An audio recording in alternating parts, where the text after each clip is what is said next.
Now today, I want to explore the world of corporate learning. Wait, don't hit the stop button just yet. We all know exactly what is wrong with corporate learning, and man, I'm with you all on that one.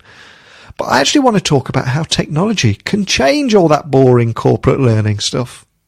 And when I was exploring this, it brought me to a company called the Learning Alliance. And they're a leading talent development company that has worked with international enterprise level companies for years. And they recently announced the launch of a new company called Regatta VR. And Bill West, he's the founder of the Learning Alliance and developed learning solutions to the world's greatest companies for over 25 years, including some pretty big names such as Amazon and Microsoft. So it's fair to say he knows what he's doing. But his efforts to help set up Regatta and set them up as an early market pioneering that can leverage the capabilities of the Alliance to roll out VR solutions on a massive scale, well, let's just say that grabbed my attention. And as for everybody listening, did you just say VR and augmented learning? Okay, I'll stick with you.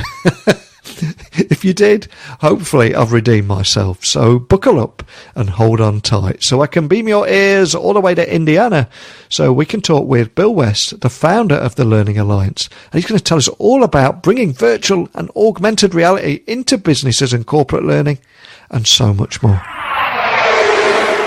So a massive warm welcome to the show. Can you tell the listeners a little about who you are and what you do? Yeah, absolutely. Bill West. I've been in the e-learning industry for a very long time. I think I was in e-learning before it was called e-learning, way back in 1989.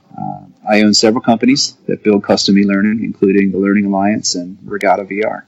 Fantastic. Now, the Learning Alliance is a leading talent development company that has worked at the enterprise level for international companies for years now. But for people listening that are just tuning in and hearing about them for the very first time, could you just maybe offer a bit of an overview and set the scene? Sure. Doesn't surprise me. We don't advertise much. We formed the Alliance with 5 of the top brands in the industry, hence the name. What I recognized a couple years ago is that it was difficult to find a company that could canvas the entire ecosystem and capabilities, yet have the capacity that the large companies needed to respond to their scale needs. And so that was the formation of the Alliance, pulling these companies together to do both those. We built a wide range of training solutions for very large accounts, everything from classroom and web training to games and virtual reality. The Learning Alliance has organised its virtual and augmented reality businesses into Regatta VR recently, and the new company, I believe, will focus on the exploitation of immersive media technology for corporate training. And I believe you're going to continue as the CEO of both companies. But can you just expand on that announcement and also what it will mean for both companies? Because they feel like two very different directions. No, they really are. It's going to allow both to thrive. It's two very, very different business models. Yeah. You can think about it as if the Alliance was a cruise ship. They're large, they go steady, very predictable and such. Regatta is more like a mid-sized sailboat. It's got to be nimble, it explores uncharted waters, and you can't do both with the same boat. And so it was really important that we separate the two so that both could thrive. So Regatta then leverages the power of virtual reality and augmented reality to develop enterprise-wide learning that is effective, but also, obviously incredibly important, secure too. I mean, that on its own sounds incredibly exciting, but can you tell me more about it and what you think makes it unique from all the other solutions out there at the moment? Yeah, absolutely. I mean, it is very exciting. It's also very, very complex. It gives us a richer ability to build performance and really shape behaviors. The immersiveness of the scenario is the fact that you put the headset on makes you feel like you're actually there, and it substitutes the real world around you. Unlike the two-dimensional world of an online course where your phone, your email, people walking by could distract you, and then you can only immerse yourself so much in that little screen where you're seeing a video or an animation or such.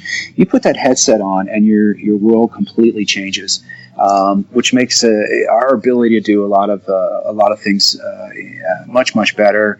But it's a new technology. It's not just a new media like when we adopted Flash or video. It's very complex because it's like installing a whole new information system at a company. And what put you guys on my radar was this focus on the exploitation of immersive media technology for corporate training. So I'm conscious, for any business leaders that are listening, can you maybe offer a few scenarios that will actually help them visualize how this could work in their world, or what you have in mind to bring their corporate learning to life? Sure. There's three primary areas that I talk about when we're doing this. One is often called soft skills, but it's the idea of putting someone else, put yourself in someone else's shoes. We deal with empathy, harassment, especially sexual harassment, and ways to shape behaviors by being the victim, having the predator right there at you, or being in a customer service situation where someone is being rude to you.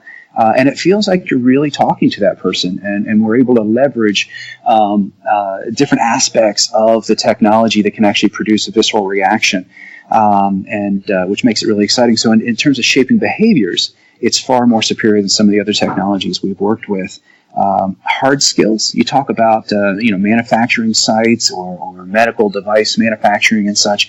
It allows us to put a safe environment together, where they can interact, and it feels like they're on site, and we can teach them skills that are important without them having any harm to themselves. Teach them how to operate complex equipment without the fear of breaking the equipment or losing money in the process. And the third one is just the simulation, putting yourself in another space. Being an auto adjuster, being able to put you in front of a virtual car where you can walk around the car, take the car apart, look for damage, or put you in a shopping center where you can rearrange the shelves and interact with customers. Just the ability to completely change your environment. Those are three of the key areas that are most hotly requested to us, and ones that I think are most startling. And I know it's early days yet, but what kind of feedback are you receiving from corporates out there? It's scary. I say, our job is to maximize the exciting bits while we minimize the scary bits. Again, it's like sailing. They always said sailing is, it's 90% pleasure and 10% sheer terror. And what we find in the experience is that the SMEs, the designers, it's a really enjoyable experience. They get to work with this new media and come up with great ideas. At the same time, the IT guys are working in parallel, trying to figure out, how am I going to distribute 10,000 headsets and keep them up to date? How am I going to ensure security behind the firewall? How do I integrate this using SCORM or XAPI? There's a lot of stuff that goes on behind the scenes that need to be handled. The other piece is that it takes a blended solution. You can't put a person in a headset for a half hour or an hour. You can't really present linear content to a person in a headset. It's just not effective. It's amazing for interactive experiences and such, and activities. So it has to be blended with either a classroom session or online sessions. And then you also have to do what I call non-VR VR.